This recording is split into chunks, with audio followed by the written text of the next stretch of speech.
This is a very sad story. It's the story of British steel manufacturing. If we go back half a century to the early 1970s, we were producing about 30 million tonnes a year of primary steel. You know, the stuff we use in tanks and warships, construction, and very much else.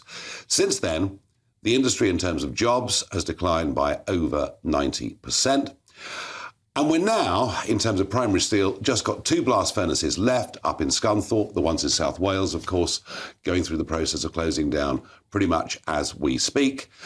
And we're now producing 2-3 million tonnes of steel every year.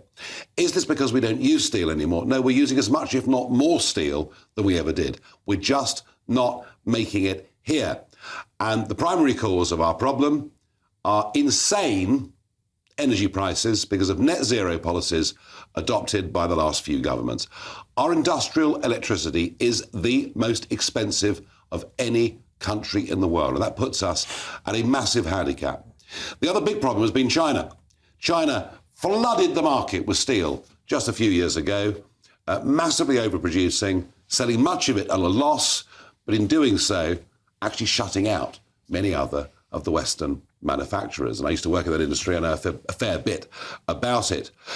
Well, a couple of years ago, we sold what was left of British steel to a Chinese company, and lo and behold, they are now demanding a vast amount of money to build electric arc furnaces. Well, that's all well and good, but what an electric arc does is it takes secondary steel and it recycles it. And yes, it produces steel, but the problem is it can't be used for the kind of military hardware that I talked about earlier.